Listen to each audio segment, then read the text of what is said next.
What's up, dudes and dudettes? Welcome back for episode 2 of Dark Souls 2. I'm Seth, your guide, Tin Hat Brigade Gaming. Rock on. I promised that in this video I would do some actual fighting in Dark Souls. Hard to believe, right? Hopefully no dying, but who knows, that might happen. But first, we gotta talk to Shanalot. Here, it is a shard I found. Let me see it, so that I may help you to see light, to see hope. Okay. However faint it might be. Oh, it's pretty faint. Apologies if there is a almost fan-like sound in the background. I don't know what causes it, but for whatever reason, my computer likes to throw that noise on there. I'm assuming it has something to do with my sound card being right next to my graphics card and the fan from my graphics card hitting it. I don't know. That's the only thing I can think of, but not actually hitting it. No, I'm not dumb enough to build a computer like that. But for whatever reason, it just does not seem to work all that well. I'm looking for a different solution. Hopefully I can find one. Alright, there are two paths you can go when you start the game. You can go that way, which will take you to that direction, to Hyde's Tower of Flame, which I would say is Area 1B. It's slightly harder than the Forest of the Giants, which is this way. This is the way we're going to go.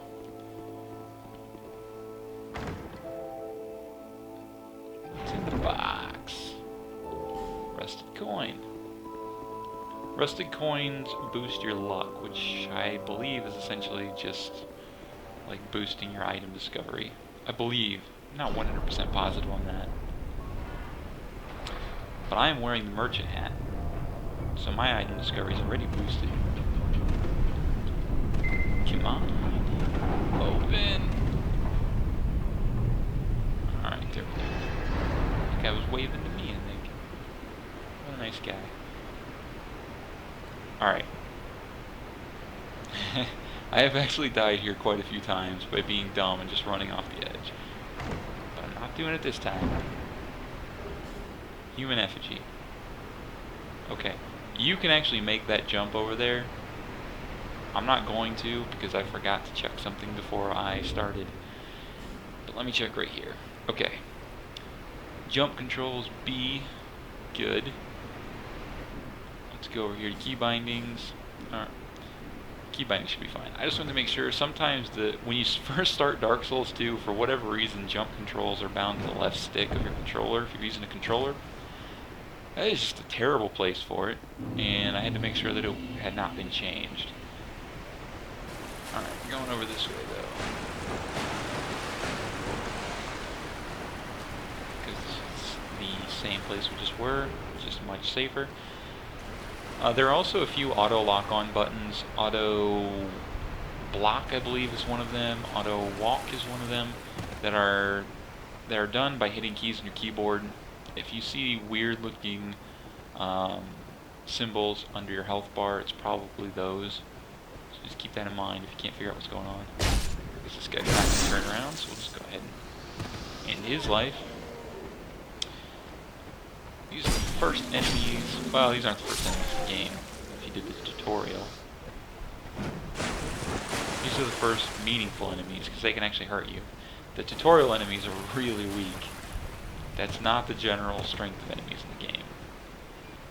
Alright, there's another bonfire, which is sort of oddly placed, considering it's so early on in the game, but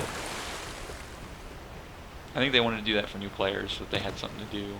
Or if they died, they had a place to come back to. You might have seen that I rolled back. There's a reason that I rolled back. And that reason is, there's an archer over there who will take pot shots at you if you do not run back. But I did.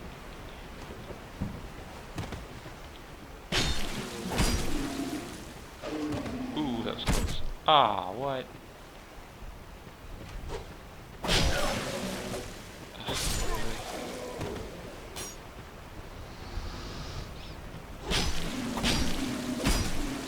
These soldiers are soldiers of the war between the giants and Vendrick long, long ago. How long ago? Well, let's see if we can figure that out later on. So that guy down there, he's not really dead. He's pretending.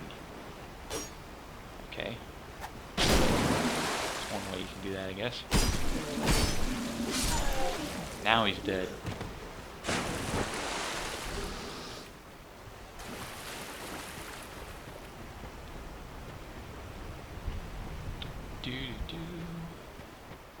Do. Oop, before we jump up the ladder, let's pop a life gem.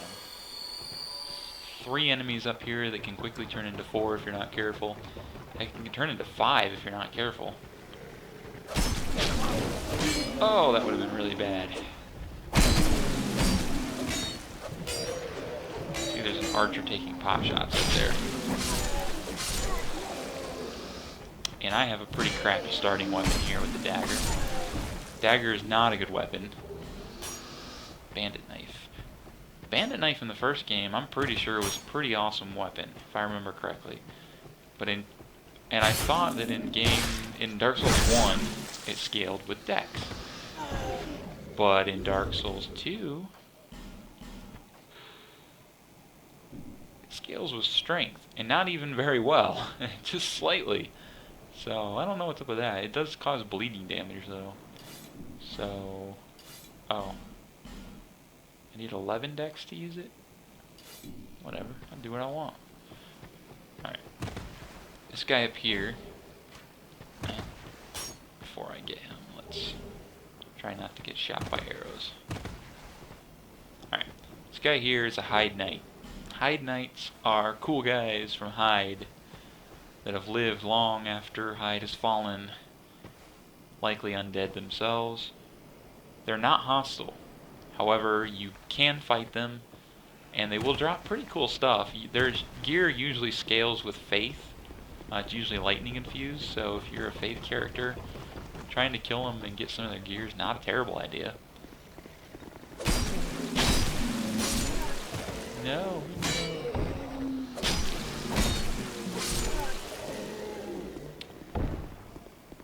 But obviously I'm not faith. Actually, I'm not anything yet on this guy, so I'm not going to bother trying to kill him. Okay, what?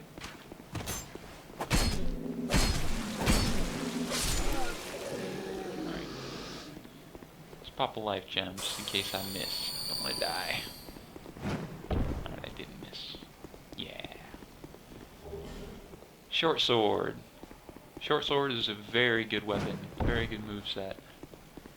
Unlike Dark Souls 1, every weapon can be used in a well, not every weapon. Things like the ladle can't be used very well. But there are pretty much no restrictions on what weapons you can or can't use effectively in Dark Souls 2.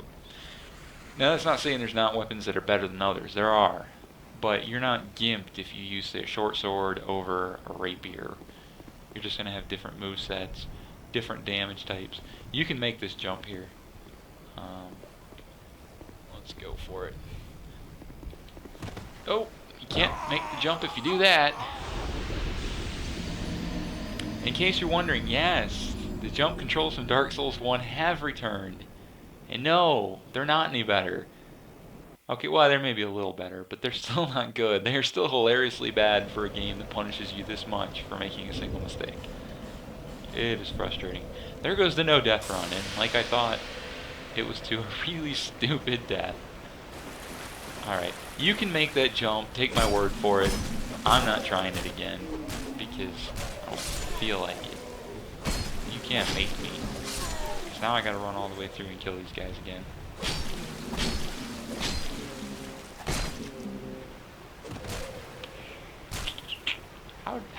How did you live? I don't understand how he lives. Whatever.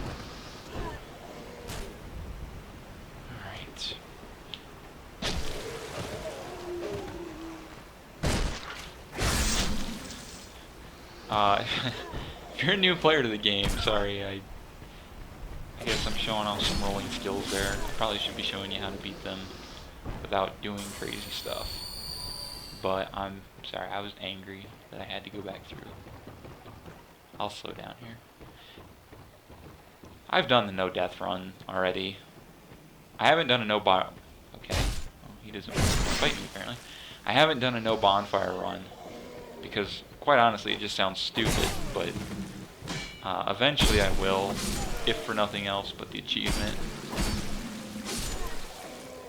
But I haven't done it simply because I just don't think it sounds like a whole lot of fun.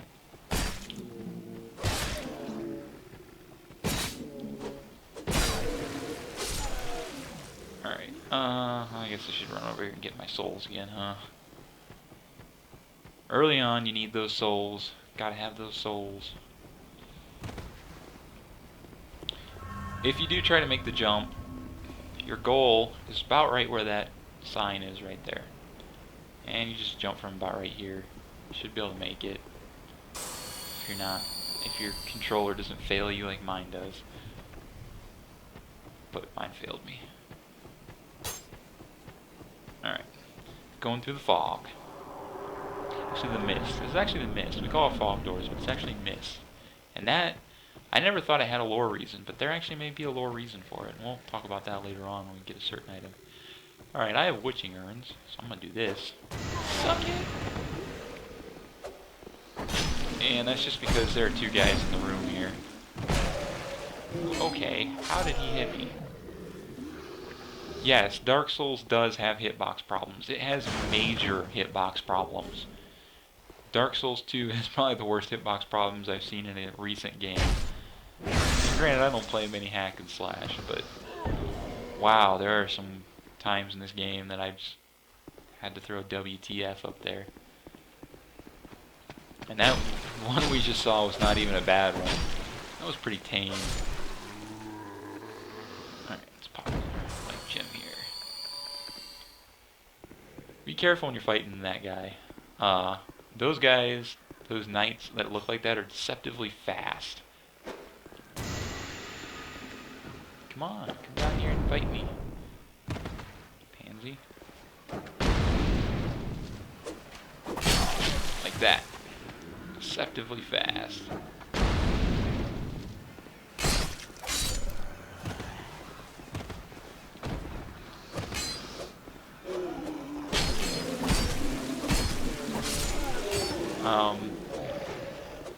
If you don't kill that guy who's throwing bombs, like I did, let's say you started without the...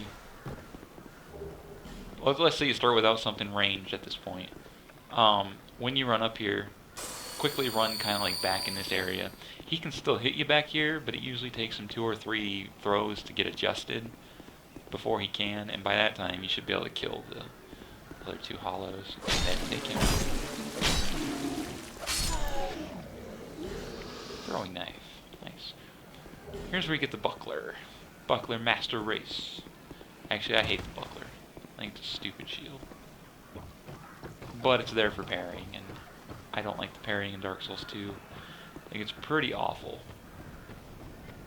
Alright, don't pick this up. Look over here. See this guy. Not dead. He's a phony. Big fat phony. Now we can pick it up. Witching urns. 5 of them.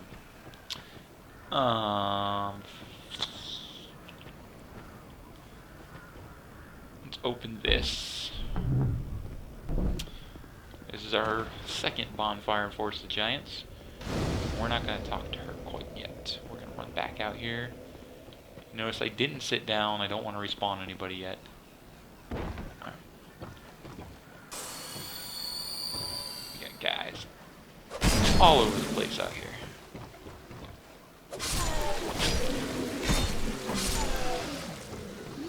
Two of them there. Run! Wait, don't keep running. There's one guy down there.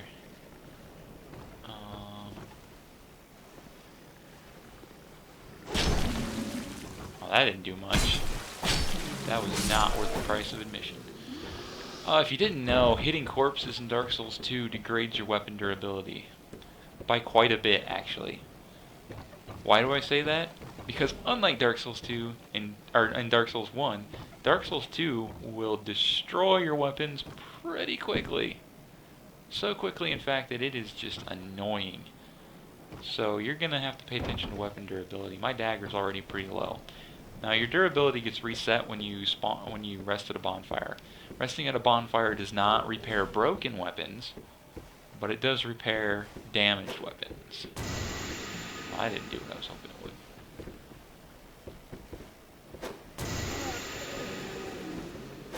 I probably should stop wasting those. I don't need them, guys. These guys are not hard. If you're doing a no bonfire run, not hitting corpses is probably the most important thing you can do. Because weapon durability is going to be tough on a no bonfire run. You're essentially going to have to keep changing weapons, using repair powders sparingly when you can, and all that good stuff.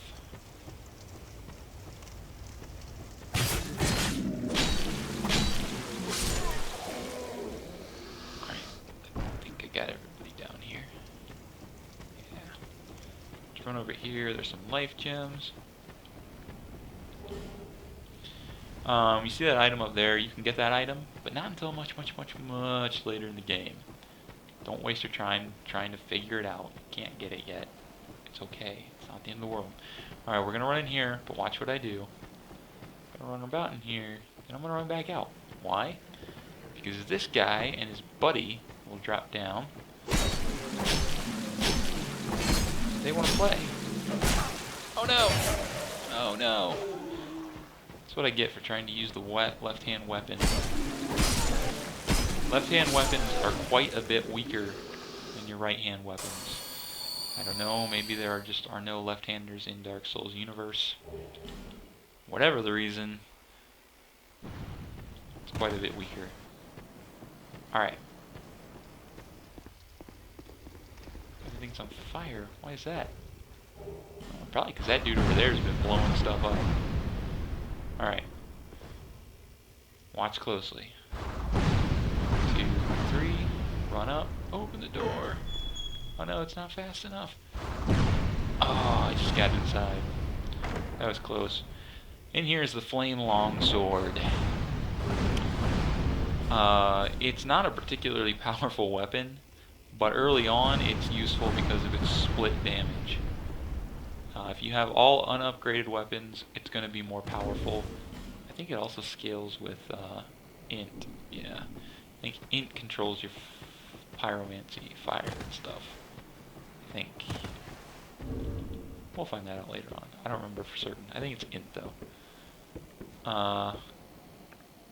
Actually, I'm not going to run all the way back. I'm just going to use a homeward bone here because it's faster. Scaling in this game does not matter as much as in Dark Souls 1. That's not saying that there aren't uses to the scaling, but it's not as important. I'm going to rest here. Get all my stuff back.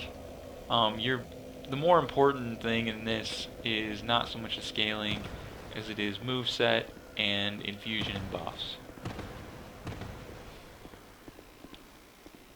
It's locked. Why is it locked? What are we going to do?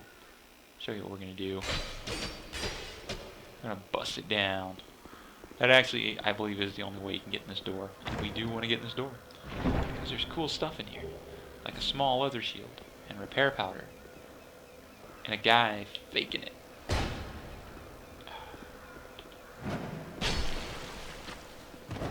And see? Deceptive quickness and deceptive moveset. See how it almost looked like he was done with his move there? But he actually had one more left. Hand axe and radiant life gem. And over here, an Estus shard. And the small white soapstone. Small white soapstone is pretty much the same thing as the white soapstone, except rather than killing a boss and having unlimited time in the world, you have a set time limit.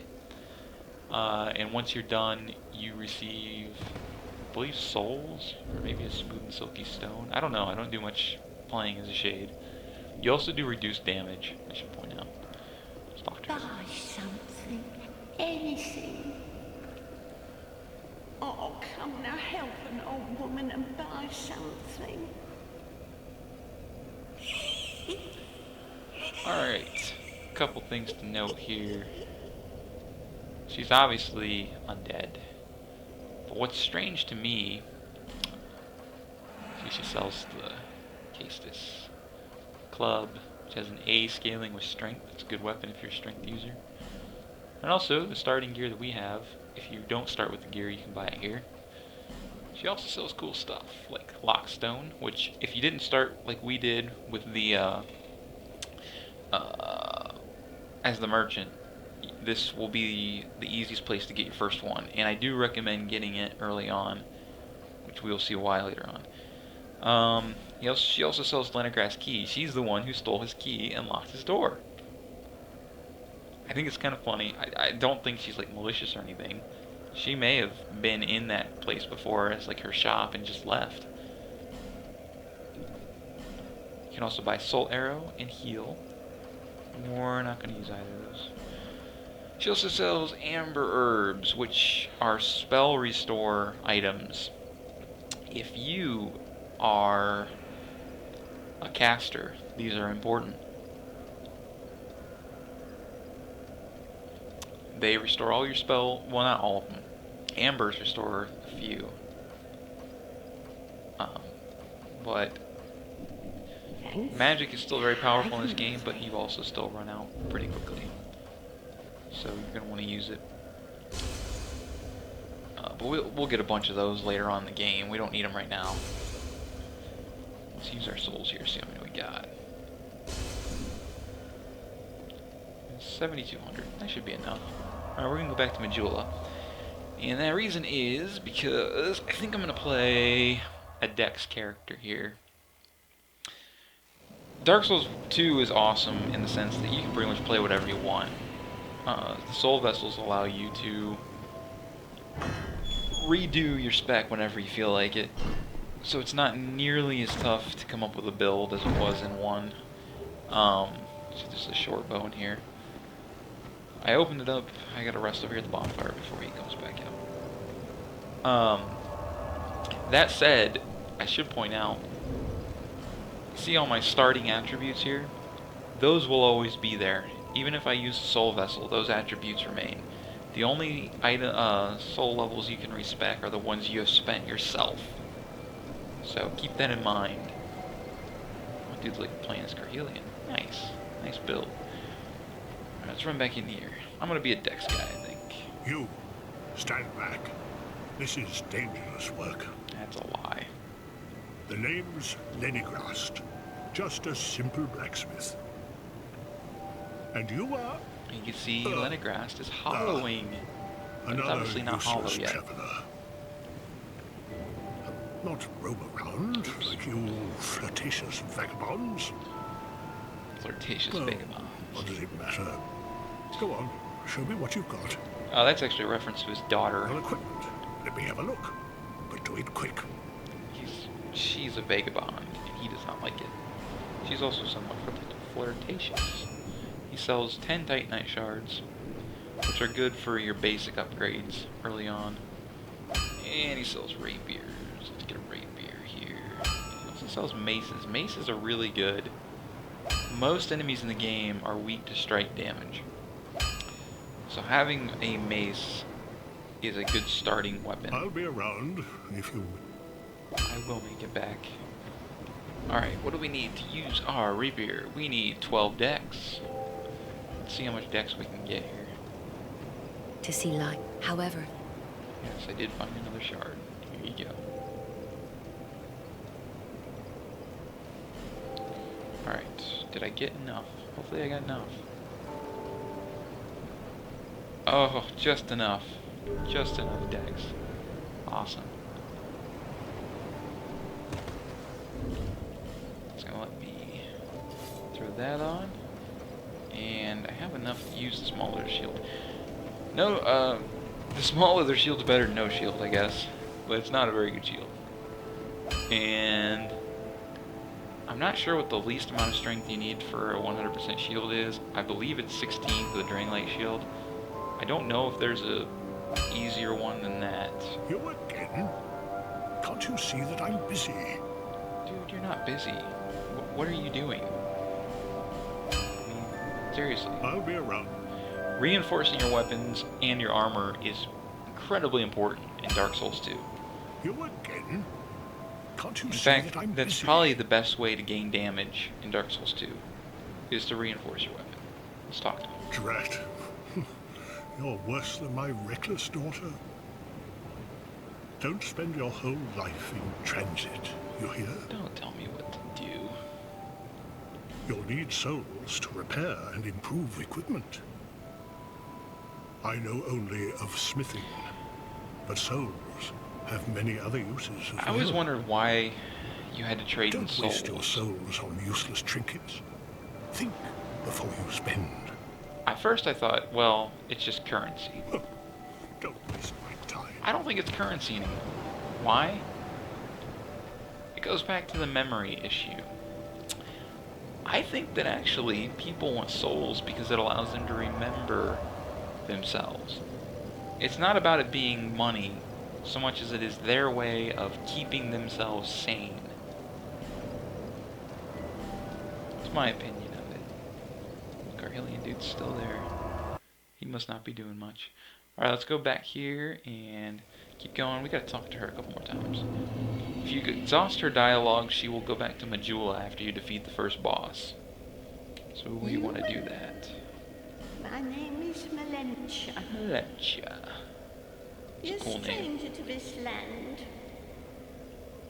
Oh, we get as strangers these days. Everybody's gone and run off. Dranglake's been a pile of rubble since the war fought long, long ago. Alright, that's the war between the giants and And the Vendrick. giants crossed the sea. And she says it was long, long ago. That's our first clue that it's been some time since Dark Souls 1. Because this war between the giants and Vendrick take place long, long ago. But Vendrick himself takes place long after Dark Souls 1. And we'll talk more about that when we come across reasons to. Seemed like the battles would never end. Melentia herself has been around for a while too, Poor obviously. folk like myself have nary a place to sleep. That's why I keep all me things right with me. You may travel light, but methinks you bear a burden of your own.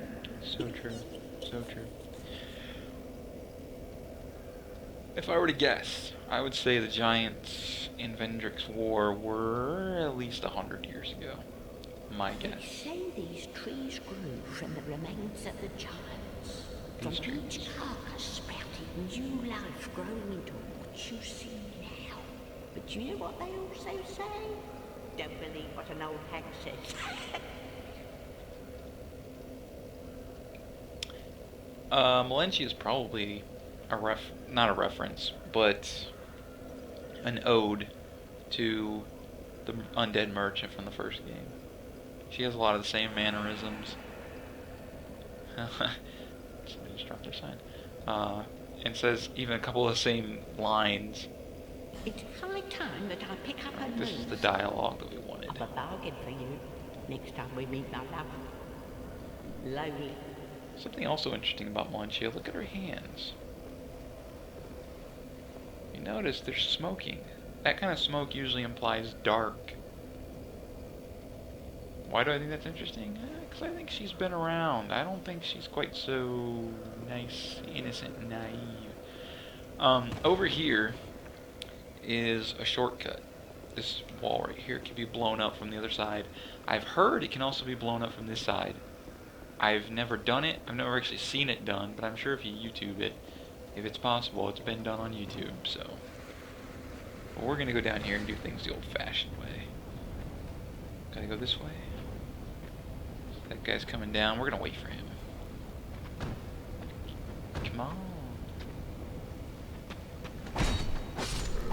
Alright, I love the moveset on the rapier. That thrusting moveset.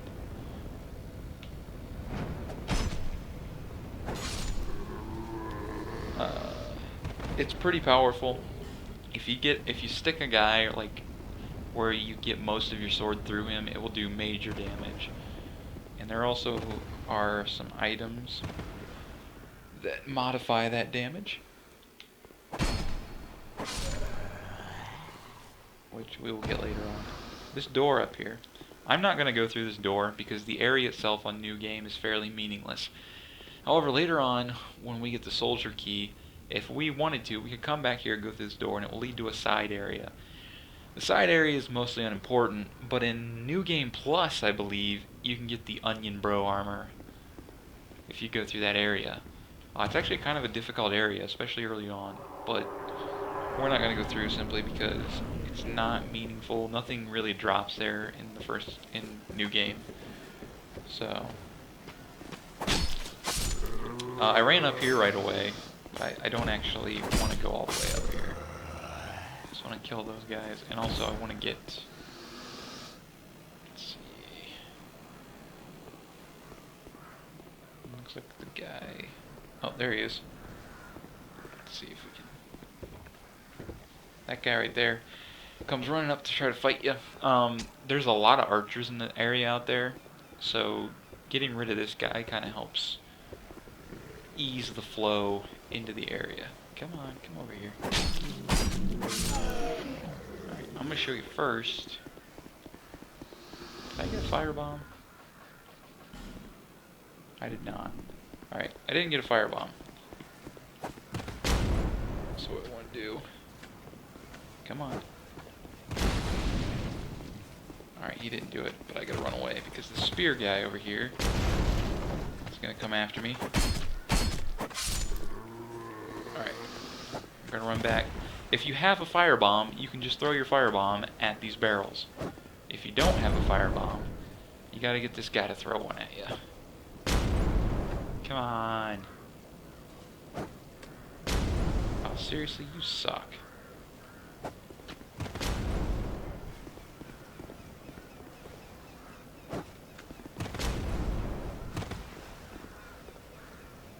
Come on. Oh. And then I did that.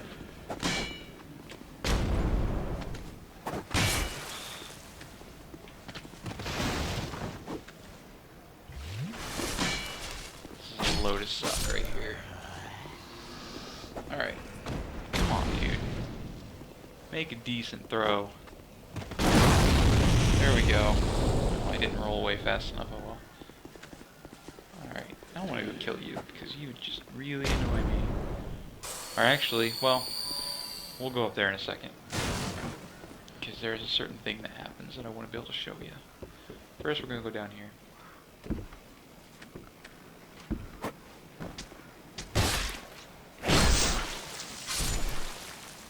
Kill him. You don't really need to come down here. He just drops it. There's a torch over there. But trying to show you as much as I can. Alright. He's going to shoot at me. Why did he have to drop an item? It's so dangerous to stop right there like I did. Don't do that. That was stupid of me.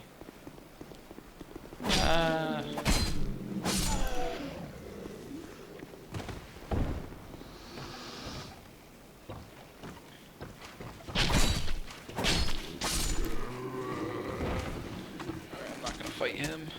I'm gonna run, I'm gonna jump. Alright. Obviously you can fight him if you're feeling comfortable. Range makes this area actually really easy. But I don't have any range yet, so I'm not gonna bother. Very careful when running in here. Make sure you don't run all the way in, because if you do, you will get crushed. Run up here. There's a guy we gotta talk to. Most people miss this guy. This is Kale. It's very easy to miss him because obviously he's sort of this out of the way area, but he has some pretty important stuff and a very important lore item. So let's talk to him. Oh, I'm sorry. I was just daydreaming, I think. My name is Kale. I'm a traveler like yourself. I'm navigating the continent to create a map. Okay, he's navigating the continent to create a map. Oh, that's likely not true. He's actually going hollow and seems to be forgetting himself. And so he took up this decision to, this journey, so to speak, to create a map after he found, well, let's talk to him here. Why cartography, you ask? Well, that's a good question. When I first came to this forsaken land, it was...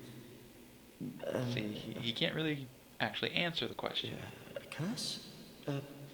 Something about a curse? How embarrassing. I seem to have lost my focus. There's But the I memory do know coming one to thing play for again. certain. I have always been very fond of maps. Okay. So, likely he did not actually come here to make a map. In fact, he probably isn't even trying to make a map right now. Likely he was trying to discover if a certain map was true and forgot his purpose while he was out in the wild. I came to this land some time ago. Drangleic, the Lost Kingdom. It sounded so romantic. Have you seen Majula? Oh, there's a rather spacious mansion there. I've made it my temporary home. Well, as something of a squatter, I'm afraid. Inside the mansion, I found a strange map, like none I'd ever seen. I believe that it's a map of Drangleic. It is a map of Drangleic. Now I'm traveling the land to prove it. That's what he's actually doing. Yes. Yes, that's it. That's why I came to the kingdom. Wait. No. But that's not why he came that here in the first wasn't place. it. Then what? I don't seem to recall. Were you looking for that map? Wonderful. Then you're fascinated by maps, just like me. Shame on you. You should have told me before. Here, take this. A key to the mansion. Yeah, this is what we came here for. What House a key. joy to meet a kindred spirit out here.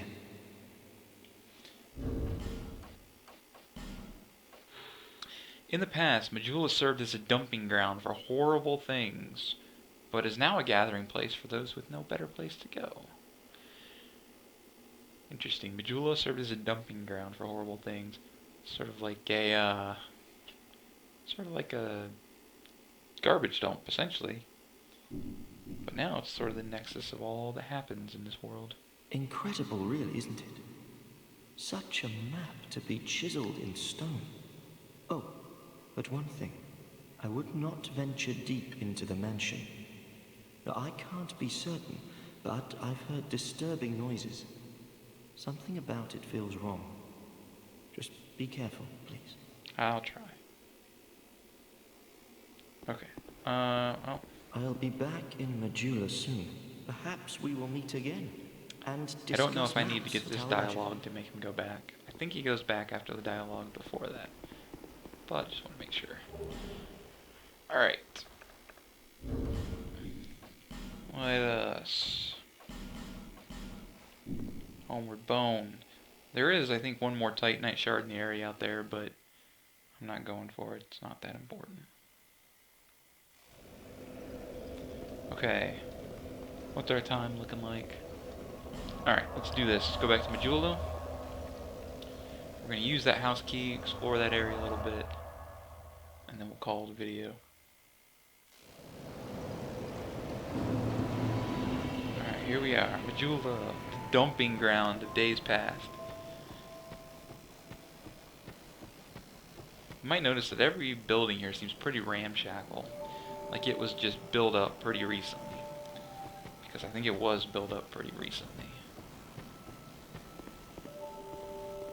Use the house key. Alright. There have been some theories. Well, you know what? Let's wait before I talk about that. We'll talk about that later on when we get to there. Alright. Some interesting stuff here. I can't read that. I believe it's French, actually.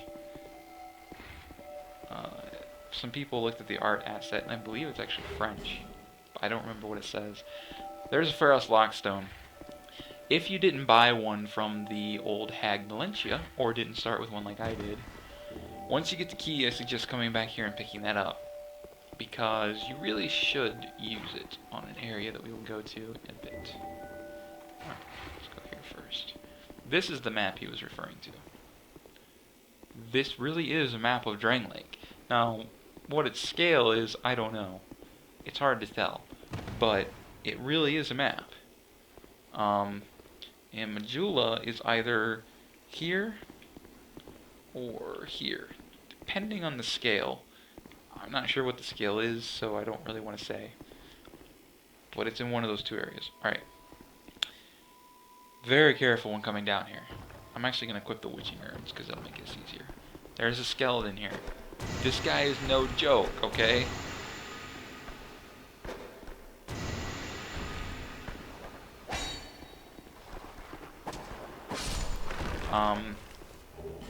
Obviously I kill him pretty easily there, but if you just run in and start whacking at him, you're gonna die. And you're gonna die fast. Alright, pick up this item. Another flash shard. And, over here, our first soul vessel.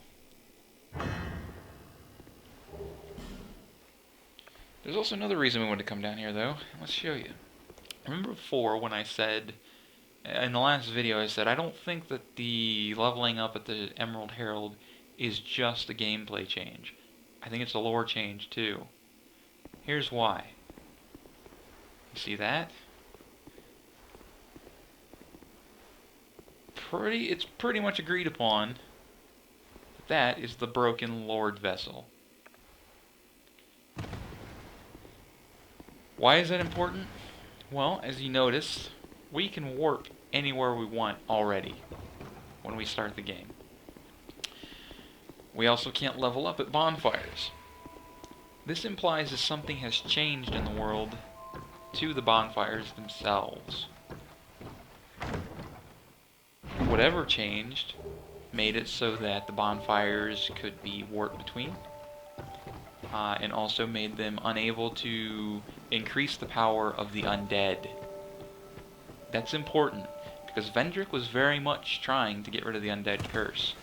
Everything in his power, he was trying hard. One logical thing to do would seem to be limit the power of the undead so they can't really fight back while you're trying to figure out how to cure them. I personally think Vendrick broke the Lord Vessel to 1, limit the power of the undead, 2, to, I think, prevent all of the Lord Souls from being gathered again. Vendrick himself seems to have gathered the Lord Souls at one time, but I think he realized that relighting the flame was not going to do anything to solve the problem. Personally, I think he did it to prevent them from all being gathered in one place again. It failed on him. It didn't work. You can still gather the Lord Souls, but I think that was his intent. It was trying to prevent any chosen undead from rekindling the flame and starting the whole process over again. And we'll talk about that more as we go on. Let's go over here and buy ourselves one of these so that we can upgrade a rapier. Oh, I guess we need 2. Aw, but if I get 2, I'm not going to have enough. I'll be around. I don't have enough souls. That's right. Alright, this video is getting fairly long, so we will end it here. Next video, we will take on the last giant. Later, dudes.